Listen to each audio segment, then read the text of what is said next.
My father's hand slammed into my chest, and I went down hard. The crack of my skull against the mahogany table echoed through the silent ballroom. 75 of Atlanta's elite watched me hit the floor like trash. That's when I made the call that would destroy him. But let me back up to how we got here. My sister Melody's birthday party was packed with Atlanta's richest families. Champagne flowed. Everyone was dressed to impress. None of them knew they were about to witness a family execution. Mine. My father's grip on my arm wasn't gentle. He'd cornered me near the marble fireplace, my mother's society smile fixed in place beside him. Dad said, "Joanne, stop being difficult. Melody needs your penthouse." "Excuse me?" "You heard me. Sign over the deed. She needs a fresh start." Mom jumped in, all fake sweetness. "You're never there anyway, dear. You're always traveling for work. Melody actually needs it." I stared at them. "You want me to give away a penthouse I bought with my own money? Are you insane?" "It's not a request," Dad said. "It's what's happening." There it was, the ultimatum they'd been dancing around all night, delivered like a casual request. My penthouse, the one I'd bought with the first major bonus from my tech firm, a glass and steel testament to 1,000 sleepless nights, and a refusal to rely on the family name. It was my sanctuary, my fortress, my proof of self. "No," I said. The word was quiet, but it landed in the space between us with the weight of a granite block. Melody's face crumpled. "But Joe, it's perfect. It's already furnished. You're never even there. You travel so much for work." "I just need a fresh start." She wasn't entirely wrong about my absence. The penthouse was a showpiece, not a home. But I'd be damned if I'd let her guilt me into surrendering the one thing that proved I was different from them, even if keeping it meant staying just as alone as I'd always been. A fresh start she'd been demanding since she dropped out of her third university program. 3 months ago, Melody called asking to borrow $50,000 for a sustainable jewelry business. I said no. She cried to Dad. He called me selfish. I hung up on him. That was the first time I'd ever refused them anything. It felt good. The jabs were familiar, designed to paint me as a cold, absent workaholic who didn't deserve the life I'd built. Last year, Melody told everyone at Dad's investors' dinner that I got my first promotion by sleeping with my boss. It wasn't true. My boss was a 60-year-old woman, but the rumor stuck. Dad never corrected anyone. He thought it was funny. Sure, I traveled a lot. Sure, I missed family events. But I earned every square foot of that penthouse. Melody had earned nothing but a trust fund she'd already blown through. "My travel schedule is irrelevant," I replied, looking directly at my father. "The answer is no." That's when his face hardened, the skin tightening over his cheekbones. The jovial host was gone completely, replaced by something cold and ugly. "This is not a negotiation, Joanne. This is a family matter. You will sign the deed over to your sister. It's the right thing to do." "The right thing to do?" My laugh was a short, sharp bark of disbelief. A few nearby heads turned. "The right thing to do is for Melody to get a job and pay for her own damn apartment. The Bank of Dad is closed, and so is the Bank of Big Sister." Dad's hand hit my chest like a battering ram. I flew backward. My heel caught the rug. I went down hard, cracking my head against the mahogany side table. The antique vase exploded across the marble floor. Pain shot through my skull. The entire party went silent. I looked up from the floor. Dad stood over me, chest heaving, fists clenched. He'd just assaulted me in front of 75 witnesses. The room went silent. Every eye was on me. Mrs. Chen from the country club had her phone out. She'd filmed the whole thing. Dad saw it too. His face went white, then red. "Delete that," he barked at her. She didn't move. A sharp sting bloomed on my earlobe. In the fall, my pearl earring, a gift to myself for closing my first 7-figure deal, had been ripped out. I saw it skitter across the marble, a tiny white sphere rolling to a stop near my father's polished Italian loafer. He stared down at me, his chest heaving, his face a mask of fury. He hadn't just pushed me. He'd done it in front of everyone. He had marked his territory, asserted his power, and put me on the floor like a misbehaving child. My mother looked horrified, but not at him, at me for creating a scene. Melody just looked triumphant. I wasn't sad. I was done. Grandpa Butch had warned me this day would come. He'd made me a promise 8 years ago. The day your father crosses the line, you call me. I'll handle it. Today was that day. I made my choice. Slowly, with the entire party watching, I pushed myself to my knees. I ignored the broken porcelain. I ignored my father's furious glare. My eyes were fixed on the pearl. I crawled the few feet, my hand steady, and picked it up. Closing my fist around the cool, smooth gem, I stood. I didn't look at any of them. I smoothed down my dress, turned, and walked out of the dining room. The silence followed me through the foyer. The heavy oak door clicked shut behind me, cutting off the suffocating atmosphere of my family's home. Outside, the cool Atlanta night air was a balm on my hot skin. I walked to the curb, away from the valet stand, and pulled out my phone. My hands were perfectly still. I scrolled to a single contact, a name I hadn't called in over a year. I pressed the button. It rang once. Yeah? The voice was gravelly, impatient, and utterly beloved. I took a breath. My own voice, when it came, was like steel. Butch, it's Joanne. There was a pause. Is it done? It's done, I said, my gaze fixed on the lights of the city skyline, where my penthouse sat like a star I had placed there myself. He put his hands on me. The silence on the other end of the line was heavier than a mountain. Then, where are you? At their house, Melody's party. Don't move, he commanded. I'm 30 minutes out. The line went dead. I slipped the phone back into my purse, my fist still clenched around the pearl earring. 30 minutes. I walked to a low stone wall bordering the property and sat down to wait.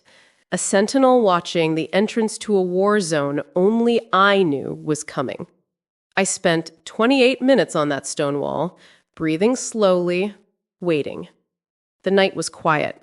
The sound of the party was a distant, muffled heartbeat. My fist was still tight around the pearl. It felt less like a piece of jewelry and more like a bullet. A low rumble pulled me from the memory. A long, black Lincoln town car, a model from the late 90s, but maintained to a mirror shine, cruised silently up the driveway. It didn't stop at the valet stand. It pulled directly up to the front walkway, its presence an undeniable statement of power. The driver's door opened, and my grandfather emerged. Butch was 84, but he moved like he owned the ground beneath his feet. Simple dark suit, no tie. He wasn't tall, but people straightened when he entered a room. He spotted me on the wall, and his expression, weathered and grim, softened for a barest fraction of a second. He walked over, his eyes scanning me from head to toe. "You okay, girl?" I nodded, unclenching my fist to show him the pearl. Then I tilted my head to show him the tiny, angry red dot on my earlobe where its post had been ripped out. His jaw tightened.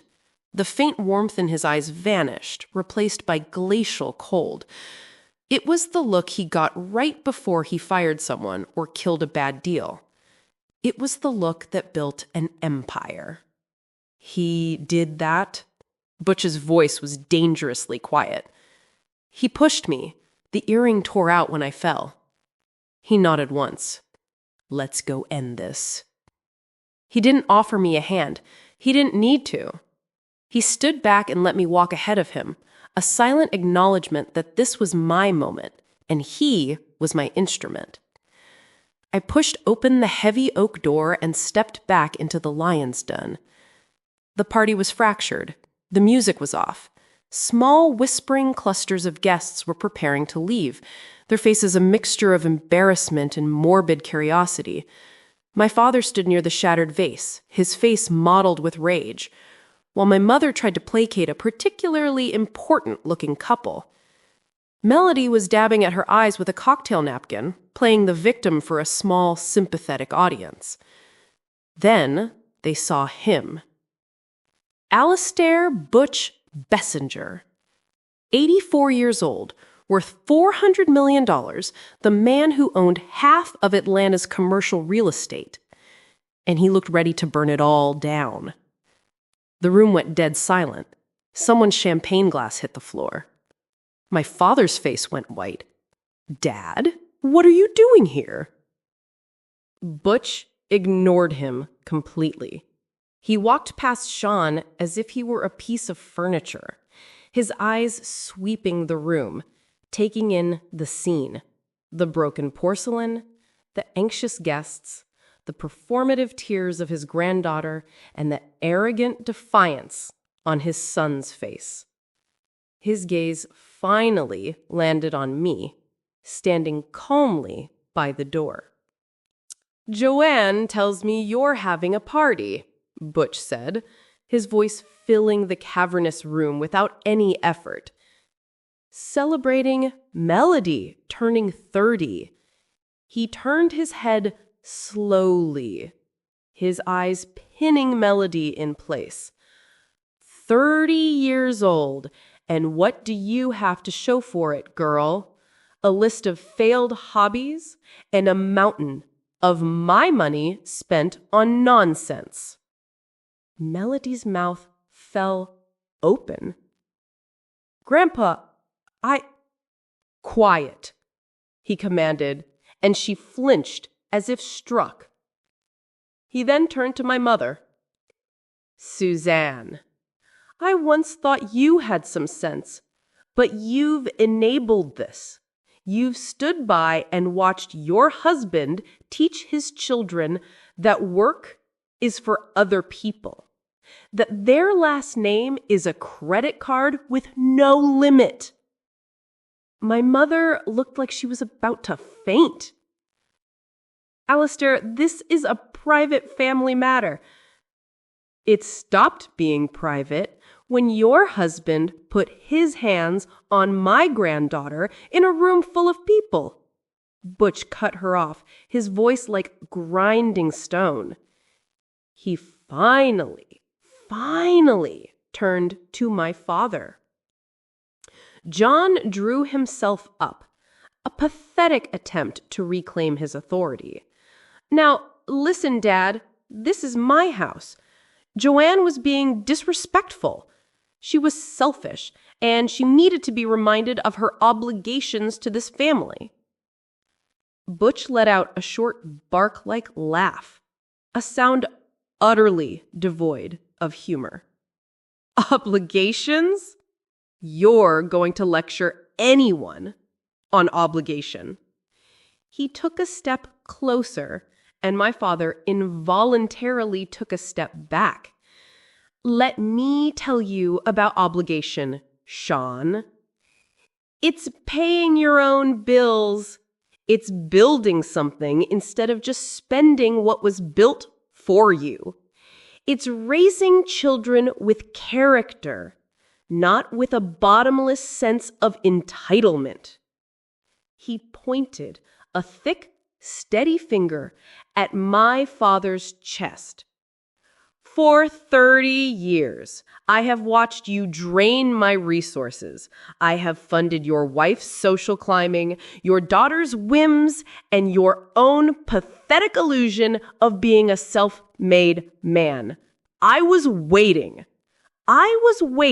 for the moment you would prove you had nothing left of me in you. Tonight was that moment. The air crackled. The remaining guests were frozen, statues in a diorama of ruin. "What are you talking about?" Sean sputtered, a tremor of real fear in his voice now. "I'm talking about consequences," Butch said, his voice dropping to a low, lethal tone. "As of this moment, you're cut off. The $80,000 monthly allowance? Gone. The corporate credit cards? Canceled. The trust fund that pays for this house? Frozen. The country club membership? I'm calling them tomorrow. You're out." Dad's face went gray. "You can't." The Mercedes in the driveway? Repossessed by Monday. This house? You've got 90 days to sell it before I foreclose. And that boat you just bought? I own the marina. It'll be impounded by dawn. My mother let out a small strangled gasp. "You can't do that," Sean whispered, his face ashen. "I can, and I have. My lawyer is on standby." He then looked over at me, his gaze clear and direct. "I'm rewriting my will. Everything, the company, the properties, the entire fortune, goes to the only person in this family who understands its value because she went out and earned her own. It all goes to Joanne." A collective, silent bomb went off in the room. Melody shrieked, a raw, ugly sound of pure, thwarted greed. My mother finally collapsed onto a nearby settee, her hand to her chest. But my father's face went through a terrifying transformation. The fear was replaced by a wave of pure, unadulterated hatred, and it was all directed at me. He saw it all in that instance. The phone call, the pact, the trap he had walked into. He didn't see a father who had finally had enough. He saw a daughter who had orchestrated his downfall. Dad looked at me with pure hatred. "You planned this, you manipulative little—" Butch stepped between us, a short, solid wall of granite. "Finish that sentence, and I'll have you arrested for assault. Mrs. Chen has the video." Dad's voice trembled with rage. "She played you, Dad. She's been waiting for this." "She didn't have to wait long, did she?" Butch replied, his voice unnervingly calm. "I gave you the rope. You built your own gallows. Joanne did nothing but build a life you tried to steal. Now get out of my sight, all of you." He gestured vaguely at the opulent room. "Sell the damn house. You're going to need the money." The silence that followed my grandfather's decree was the most profound I had ever experienced. It was a vacuum, sucking all the air and life from the room.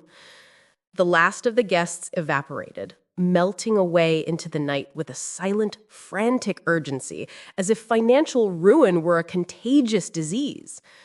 Within moments, it was just the five of us, marooned in the wreckage of a life that had, until 10 minutes ago, been defined by opulence. My mother was weeping into a silk cushion, her sobs thin and reedy. Melody stared at me, her face a grotesque mask of shock and hatred, tears carving clean tracks through her expensive makeup. "My life is over," she whispered.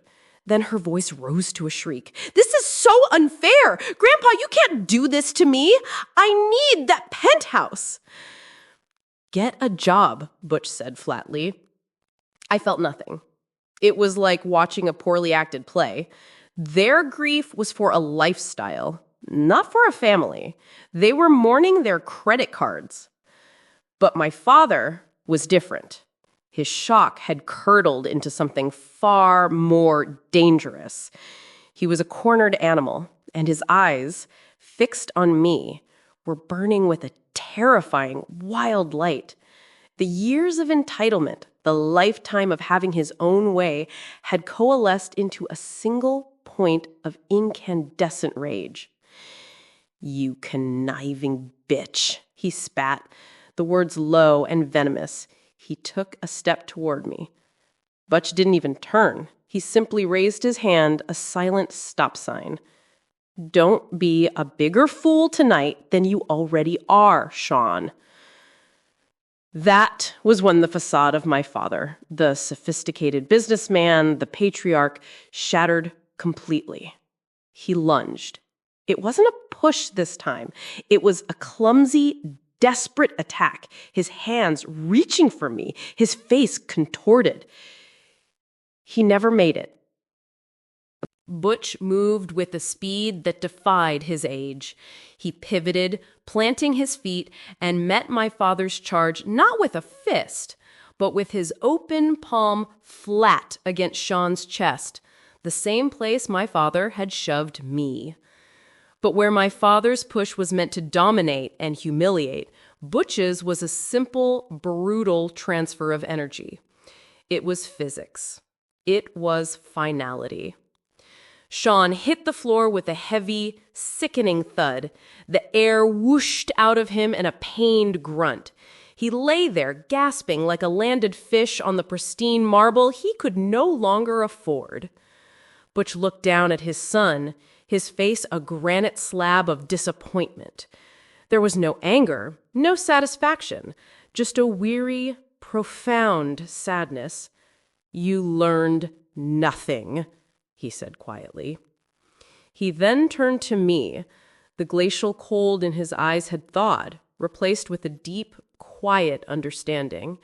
He glanced at the clenched fist I still held at my side. "Time to go, Joanne." I nodded. As we turned to leave, a final, desperate plea came from the sofa. "Alistair, please!" my mother cried, scrambling to her feet. "Don't do this to us, to Sean. He's your son." My grandfather paused in the doorway, his back to her. "He stopped being my son the moment he decided my legacy was a piggy bank he could smash open. You chose your side, Suzanne. Live with it." We walked out of the house and didn't look back. The heavy oak door clicked shut, a final, definitive sound. It felt like closing the cover on a book I never wanted to read again. The drive to my penthouse was silent. Butch handled the old Lincoln with a practiced ease, navigating the glittering streets of Atlanta. The city lights blurred past the window, a river of gold and silver. I leaned my head against the cool glass of the passenger window, the adrenaline slowly draining out of me, leaving an unfamiliar emptiness in its wake. When we pulled into my building's garage, I finally uncurled my fist. The pearl earring sat in the center of my palm, immaculate, a single, perfect sphere. My grandfather glanced at it. "You kept it," he noted. "It's mine. I earned it." He nodded, a small, approving gesture. "That you did." We rode the private elevator up in silence. When the doors opened directly into my apartment, the view hit me, as it always did. Floor-to-ceiling windows wrapped around the living space, revealing a panoramic vista of the city skyline. The lights twinkled below, a galaxy I felt a part of, not just an observer to. I walked to the window, drawn by the view. Butch came and stood beside me, his reflection a solid, reassuring presence in the glass, next to my own. Down below, the city was a tapestry of lives, of people working, striving, building. "What happens to them now?" I asked. Butch shrugged. Sean will have to get a real job. Your mother will have to downsize. Melody will learn what work actually means. They'll survive. They just won't be living off my money anymore. Any regrets? He asked. I looked at the pearl earring in my hand, the one that had been ripped out when Dad shoved me. I'd earned these. I'd earned everything. None. Not a single one. Butch smiled. That's my girl. 3 months later, I got the notification on my phone. The house had been sold. Dad and Mom were moving into a 2-bedroom apartment in the suburbs. Melody had gotten a job at a call center. Dad was working as a property manager for someone else's real estate company, the same type of work he used to supervise from his corner office. My business had just closed Series B funding, $50 million, none of it connected to my father's name. Gigi came over that night with champagne. To new beginnings, she said, raising her glass. I touched my pearl earring, the one that I'd had repaired and now wore every day as a reminder. To knowing your worth, I replied. We clinked glasses against the floor-to-ceiling windows of my penthouse, the city glittering below like a sea of stars I'd earned the right to claim. I'd burned it all down, and from the ashes, I'd built something better, something that was actually mine.